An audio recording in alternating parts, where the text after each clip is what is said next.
hard, but it seems like Paige and Kristen will have to both fall off to have anyone jump both of them. You touched on it last night. Paige throwing almost exclusively backhands, and Kristen really relying on a lot of forehands. Just from the fan experience, it'll be interesting to see like the two leaders throwing essentially different lines on every hole. Yeah, so what's interesting is both of them are tied for first place for Circle 1 in regulation. So two different lines to the basket, but they're both finding Circle 1 very easily compared to the rest of the field. Kristen, however, is dominating the driving categories. First in C1 in regulation, C2 in regulation, also fairways hit, but her putting in C1 has not been good. Paige is in third place, Circle 1 putting. So I'm going to honestly give the edge to Paige right now. If she can keep putting the way she is, Kristen's going to have to make some of those shorter putts and stay a little bit more polished because Paige is ready to bring it, it seems like, out here. Yeah, like a lot of times it might come down to who makes the big putts down the stretch. Paige and Kristen are both planning on the final two holes, maybe being the decider. We heard from them yesterday. It's just about me connecting on the putts because my shots aren't really risky. Like the hole 14, I think people are overcomplicating that hole. It's a 300 dead foot straight shot. Don't go left, don't go right. Just put a putter by the basket. That hole, the next hole, hole 10, I'm not throwing the sidearm over the water, the OB. My disc isn't really going over the out of bounds too much. So I feel very confident on this course. I just got to hit my putts. I think 18 is one of the hardest holes on the course, especially when it gets windy. Today, Paige Pierce proved that she can play it very well. I got very lucky on that hole, so I have to improve that. Like my tee shot has to be in bounds and everything. But yeah, I think it comes down to the last two holes. Okay, after a quick break, we'll check in with Paul McBeth, who finds himself just one out of the lead, but he's had a frustrating time on hole 17. We'll hear from him after the break.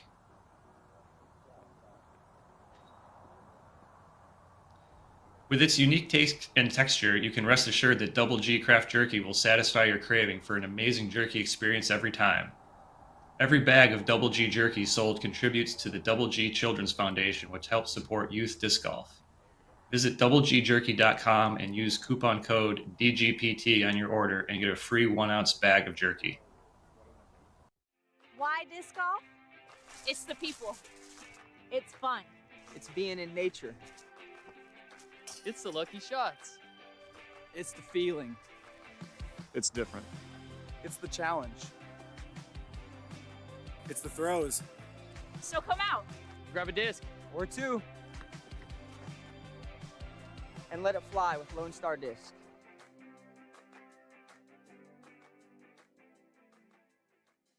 This looks perfect. Off the basket. Now it's rolling.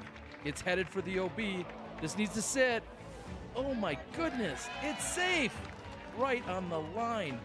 She's going to have about a 30-foot putt for the win. Okay, here we go. The putt is up. Boom, it's in. Strong side with authority. What an incredible moment. Yes.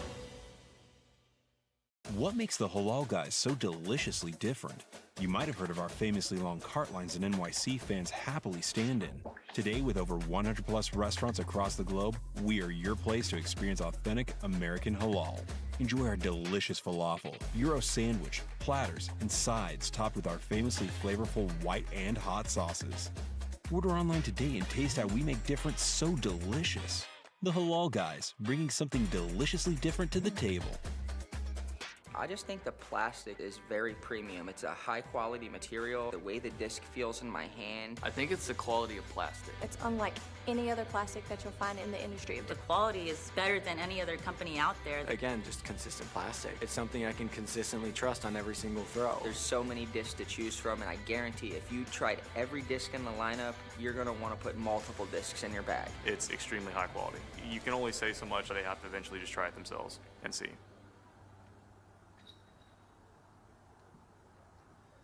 Welcome back, Brian. Paul McBeth is one out of the lead. At this point, his frustration is very apparent with the course, particularly hole 17. He's bogeyed it both rounds. Yesterday, he had one of the more amazing bogey scrambles we've seen.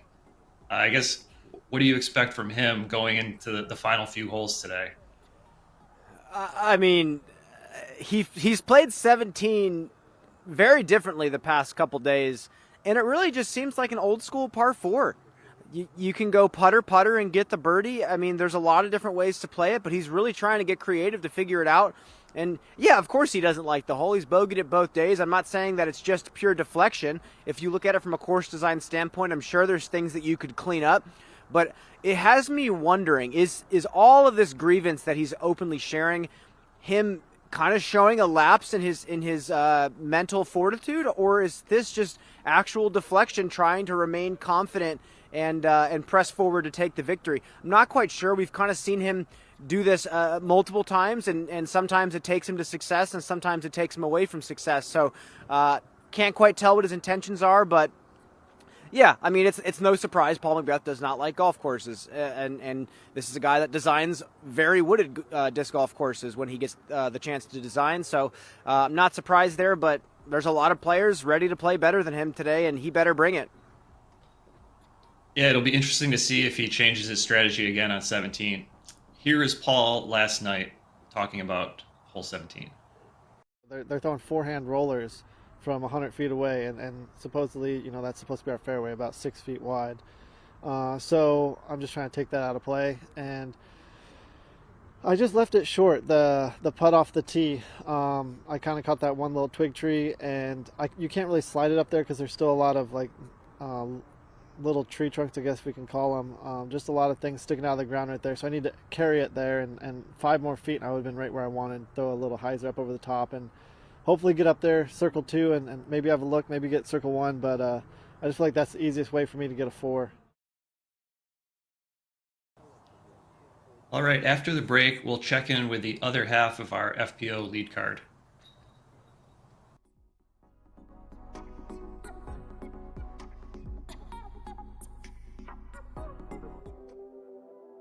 A lot of people say that Ed was the father of disc golf. Well, that's true. He did invent the basket.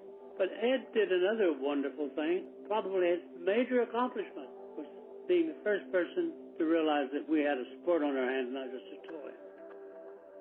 In 1976, Steady Ed Hedrick founded the Professional Disc Golf Association with a dream of turning a flying plastic toy into a global sport.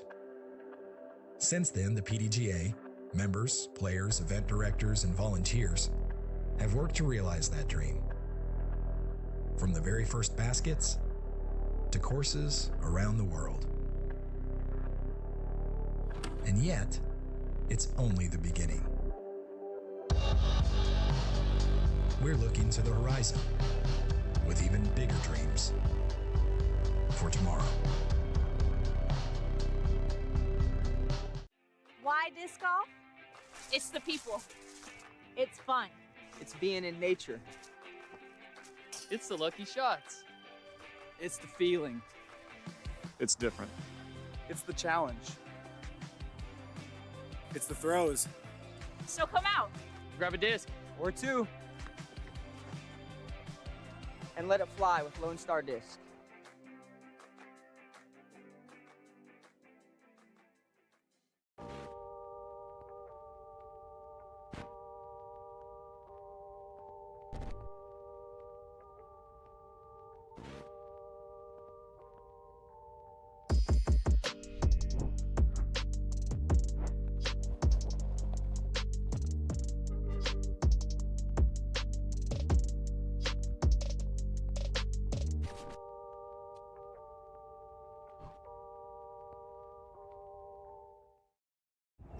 Hi, I'm Steve Owen with Top Gun Mortgage, proud sponsor of the 2023 Open at Austin.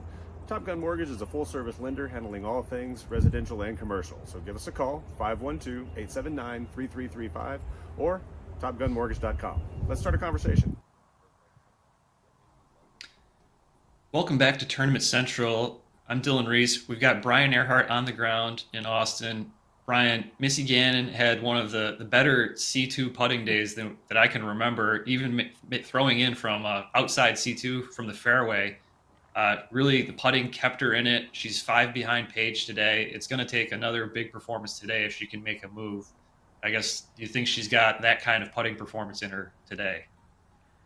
I mean, like I said yesterday, at a certain point, she just started throwing her hands up in the air. The release point was just perfect. She was reading the wind perfect.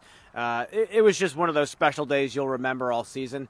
But you think about it, some of the putts she made were pretty impressive, and they could have easily gone in another direction. You take those 5 strokes away, and that's a +2. So really what Missy needs to do today is she needs to get a little bit more aggressive with her drives. She needs to be a little bit more pinpoint with her approaches and get herself inside C1 just a bit more often to give herself a little bit less pressure on those longer putts. Because, like I said, Paige and Kristen are both leading the field in C1 in regulation. So they're giving themselves a lot more easy chances at birdie. So Missy's going to really have to polish up the throwing if she wants to take down a victory with any chance. Yeah, it's going to be tough to rely on long distance putting like that. We've got Missy after a round yesterday. It still had the same chill in the air, but without the wind, it didn't quite feel as cold, but still pretty chilly. But definitely happy that the wind was down compared to yesterday. For me, it came to the putting green. I was able to run a lot more putts and make some circle twos and kind of, I don't know, today was a crazy putting day for me, which was in a good way. So that was helpful to be aggressive there. I think it's been a while since we've had to learn a new course, and there's always sort of an uncertainty that comes along with that, and maybe courses get judged a little more harshly because of it, but it's growing on me every round, so hopefully I can shoot a hot round tomorrow. It definitely helps my game, I think, to be on a lead card on Championship Sunday, and I hope that the conditions remain similar to today, if not better, and hopefully I can continue to jam some putts. Brian, rounding out the FPO lead card, we've got Holland Handley, who same as Missy, kept herself in the conversation with a great putting day. 4 OBs off the tee, though. Definitely going to need to clean that up. Is she kind of in the same situation as Missy? Missy just needs to be a little bit more accurate off the tee. Yeah, and for her, it's just accuracy. Holland has elite level distance. I would put her in the top 5 in the FPO division, maybe even top 3 at this point. For her, it's just a lack of experience. She's clearly shown that in the next 5 years, she's going to help make this push in the FPO division where controlled distance is going to be a requirement if you want to start scoring on these courses.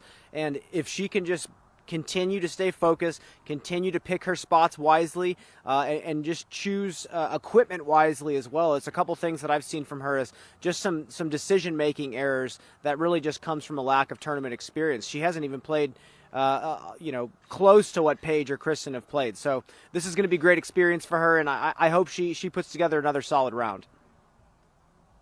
Yeah, you talk about experience. A lot of these Paige and Kristen and many of the others, they kind of have the years and years of experience, almost like coming up through the minors. And then you've got some of the newer FPO top players that kind of jumped right into the big league, so to speak.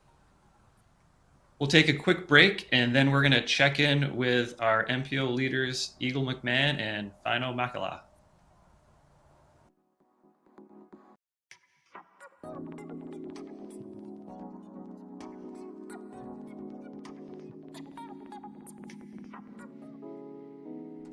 Are you sick and tired of browsing through countless online stores for your disc golf equipment only to come up empty-handed? Look no farther. At Tintin Discs, we have a vast selection with pictures of each disc so you can find the exact one you need. We offer a wide variety of top quality brands at affordable prices, including discs, bags, accessories, and much more.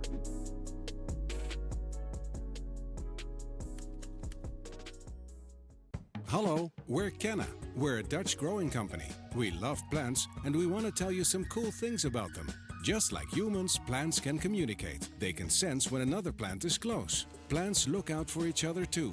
They warn neighbors about nearby threats by secreting substances. And studies have shown that plants love a good tune. We love and understand plants. Let our passion excite you too.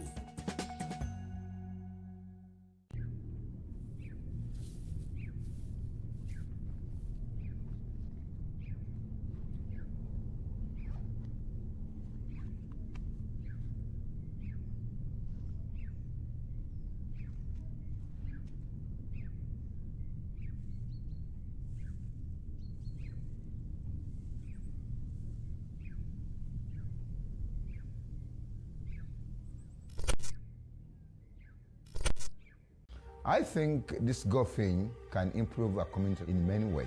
It brings people together.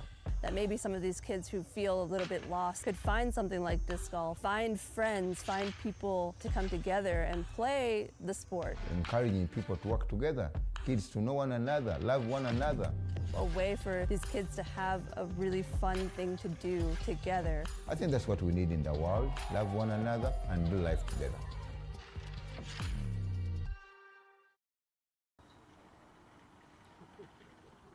Welcome back to Tournament Central. Brian, we're going to check in with the FPO leaders now. Eagle McMahon sits tied for first. We touched on it yesterday. He's kind of reinventing himself without the forehand. He got off to a slow start yesterday, but showed that he can score on this course, obviously. What are you hoping to see from him today?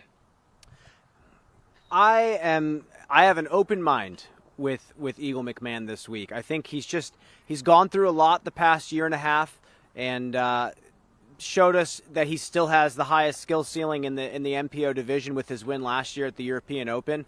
And this year we saw him at Goat Hill really perform, and other than that, we've kind of been less than impressed with what he's done. So I think we're just going to have to sit back and watch with Eagle. I really don't have a lot to analyze because we just haven't seen a ton from him, but he looked good yesterday. He shredded the back nine, and it seems like those final two holes are not giving him that much of an issue, so we'll see.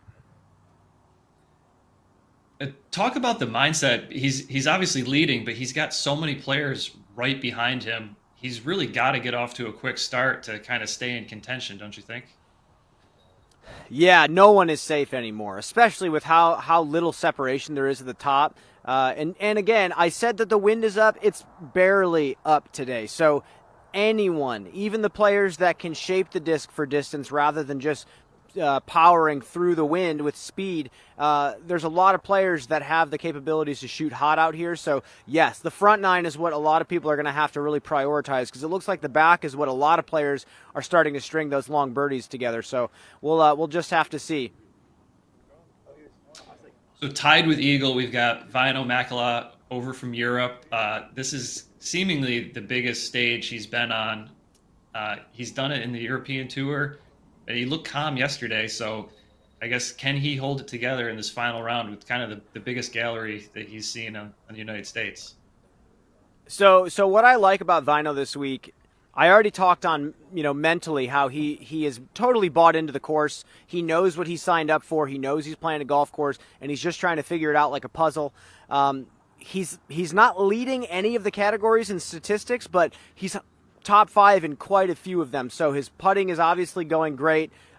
He's in the 90s percentage-wise for Circle 1 putting. And if you just kept a stat for dead center Circle 1 makes, I think he'd be leading. It's not that he was putting them in the basket. He was hitting them with authority dead center. So his putting stroke looked beautiful yesterday.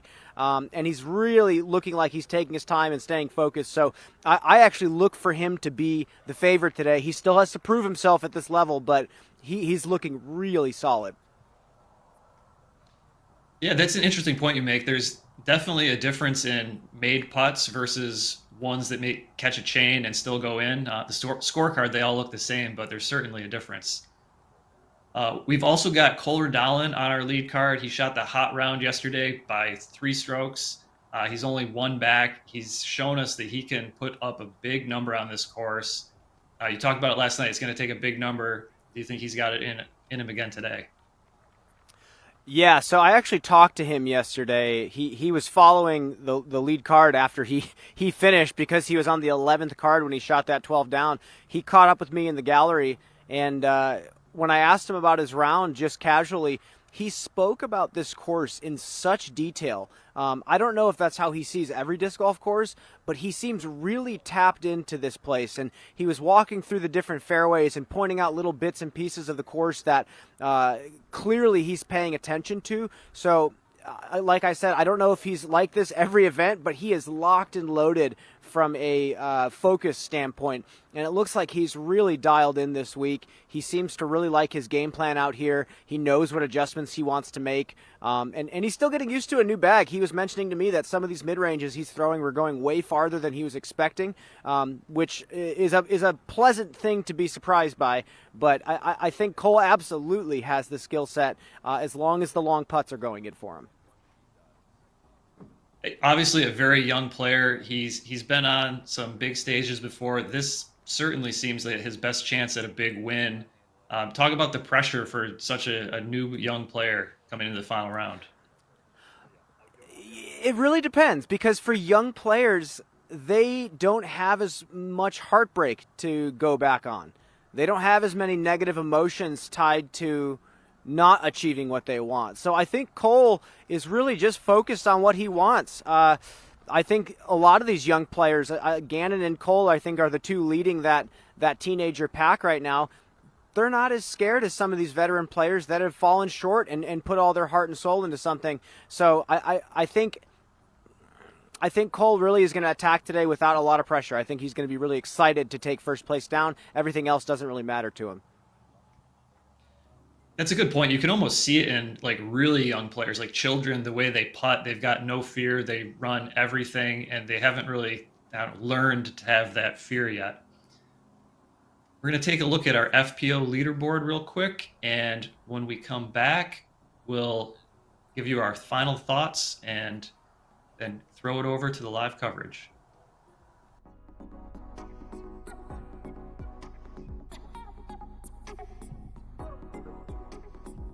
I just think the plastic is very premium. It's a high quality material. The way the disc feels in my hand. I think it's the quality of plastic. It's unlike any other plastic that you'll find in the industry. The quality is better than any other company out there. Again, just consistent plastic. It's something I can consistently trust on every single throw. There's so many discs to choose from, and I guarantee if you tried every disc in the lineup, you're going to want to put multiple discs in your bag. It's extremely high quality. You can only say so much that they have to eventually just try it themselves and see.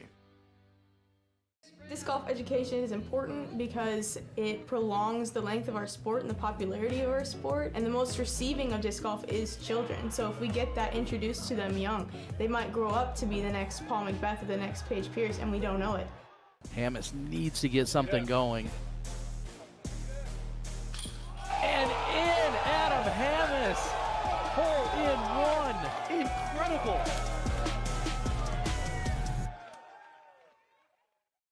For over 2 decades, First Tee has created experiences that build character.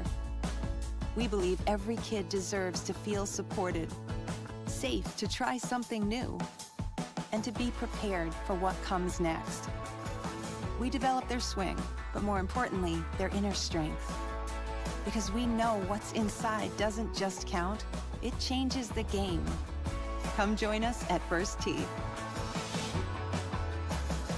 Disc golf keeps growing.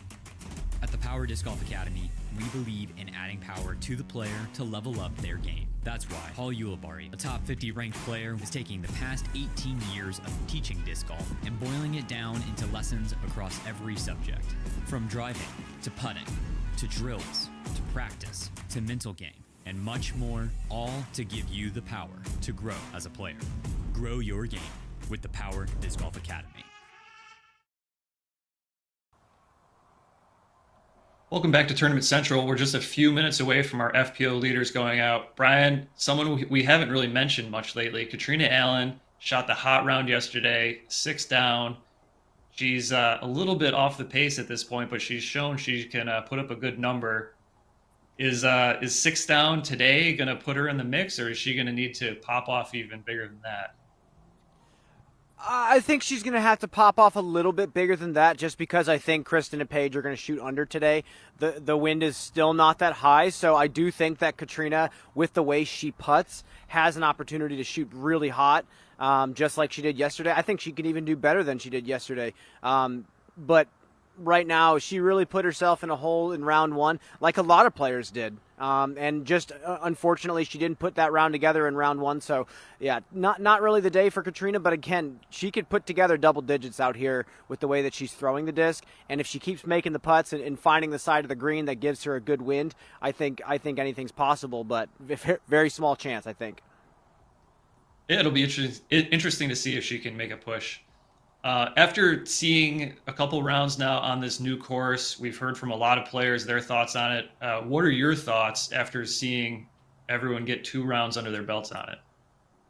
Yeah, I think the players seeing the course in terrible conditions and then seeing it in very calm conditions in day 2 has definitely changed the sentiment towards the course. Obviously, a lot of players coming from wooded areas are never going to say that they love traditional golf course designs, but really, the sentiment has changed towards the positive. I think a lot more players are seeing the design for what it is and what the designers were trying to do. I think hole 9 is a very strong example of a hole that, in terrible conditions, is almost impossible to reach the green. But yesterday, the shot required is a really technical, powerful shot, and because the wind was down, we saw players having to throw really cool hyzer flips with a little turn and then sliding it up to the basket. Like, that's the skill that we want to challenge in our top professionals for the MPO division. And I really loved how a few of the holes out here were playing. So I think overall it's improved from initially. A lot of people were very hesitant towards it, but I think they're slowly warming up, which is definitely endearing to see. And the fans are having a great time out here as well. Yeah, certainly night and day between the first and second rounds. We're just moments away from the FPO leaders going off. Brian, thank you, and we'll see everyone this evening after the MPO round. We'll see you out there.